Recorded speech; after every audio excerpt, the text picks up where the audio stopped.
There's an abandoned motel called the Royal Hawaiian Motel that has been deserted for over a decade. I often engage in solo urban exploration, sometimes at night. Located in Baker, California, the motel becomes scorching hot during the day, making it uncomfortable to walk around with a backpack, so I decided to visit at night.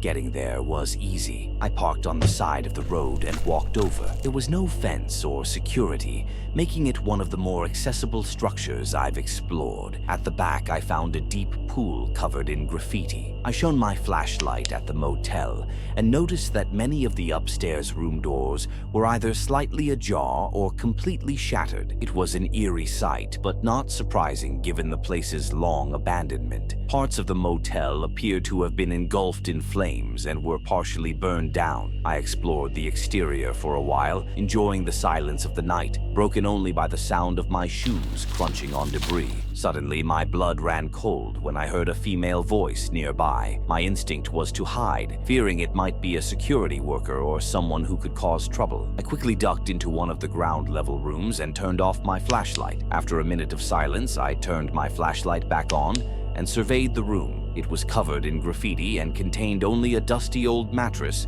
and a small dresser with 4 drawers. I wondered if homeless individuals might use this space, but its remoteness made me doubt it. I continued my exploration, peeking into every opening on the ground floor beneath the overhead walkway for the upper-level rooms. Each room was similar, filled with different graffiti and dilapidated furniture. Then I heard a crashing sound from above, like something falling over, and my heart skipped a beat. I stepped outside and pointed my flashlight up at the walkway, where I saw the broken glass doors. Feeling a rush of adrenaline, I decided to check out the upstairs rooms, suspecting an animal might be inside. However, I was also wary of encountering other explorers or homeless individuals. As I made my way upstairs, I peeked into each room I passed.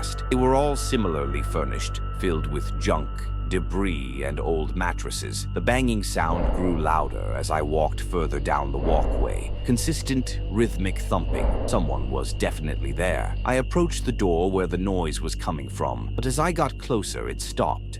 Worried they might have heard me, I announced, "I'm just an explorer. I mean no harm." I cautiously peeked into the room with my flashlight off.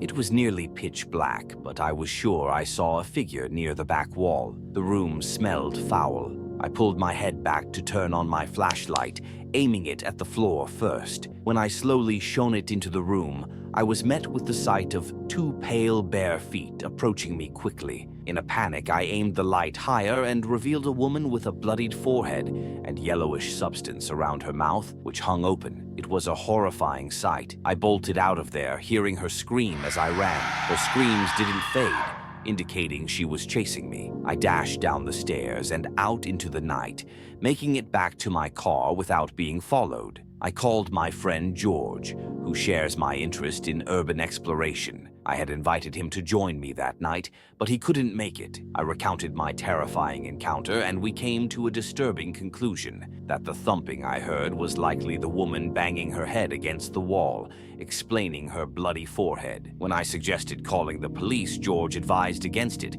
saying it would mean admitting to trespassing. I drove around the nearby Taco Bell and other stores, searching for a payphone to report the woman anonymously, but payphones are practically extinct. Instead, I called the non-emergency number, reporting the deranged woman while claiming I had merely heard about her. I was vague in my description and hung up quickly, not wanting to linger. I have no idea if the police investigated, but whatever was wrong with that woman, she needed help. In all my years of exploring, I had never encountered anything like that.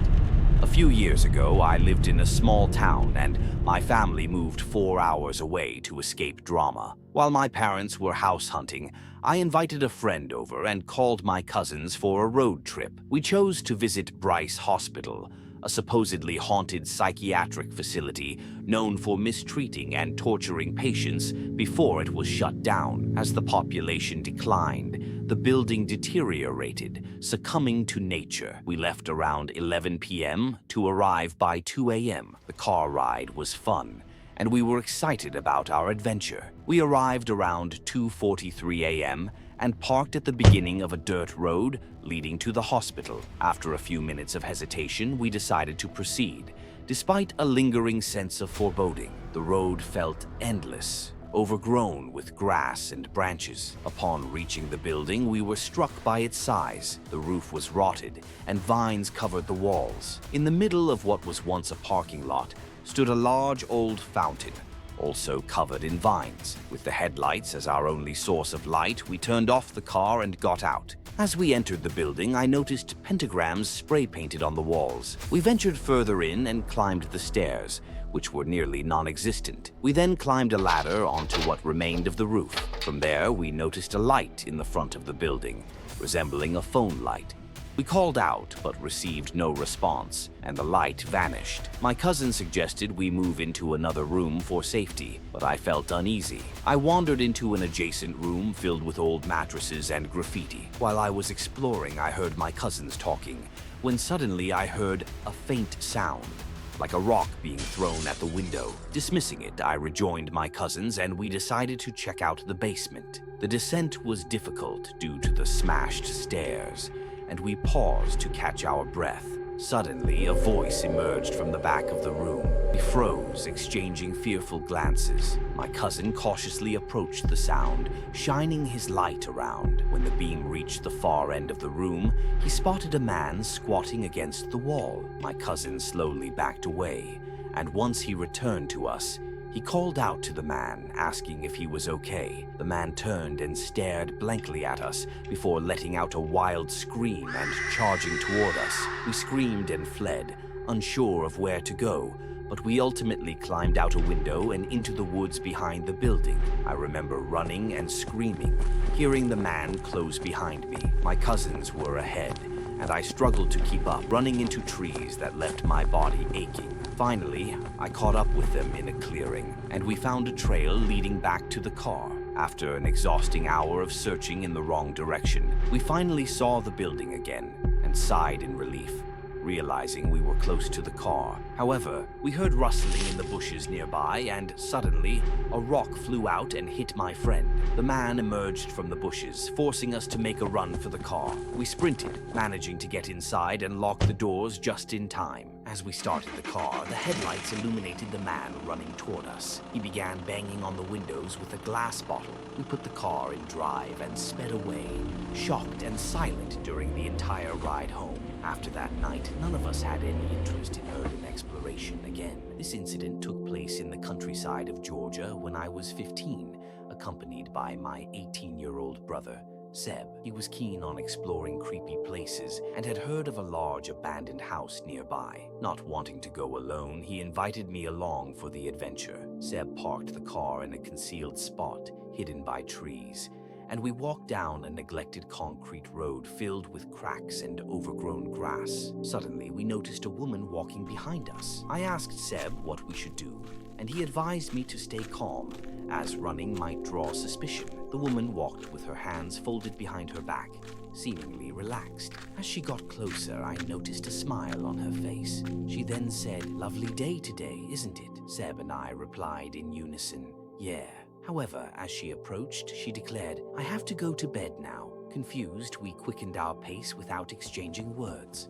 Seb turned around one last time and said, "Have a great day, ma'am." When we turned back again, the woman had vanished into the woods, sending chills down our spines. Upon reaching the house, we were struck by its state of decay. Vines crawled up the walls, and some windows were shattered, indicating previous explorers. We entered through a broken window and were surprised to find much of the furniture and decor still intact, though everything was worn and aged. The fridge contained rotten food that emitted a foul odor. After exploring the first floor, we descended into the basement, which was messier and filled with debris. As we scanned the room, we heard a thump from upstairs, freezing us in place. After a brief pause, we attributed it to the old house settling. We decided to check the upstairs, where a bathroom faced the stairs, and a small hallway led to an open door. We ventured left into a bedroom containing an antique dresser and old clothes. As Seb left the room, he called my name with a fearful tone.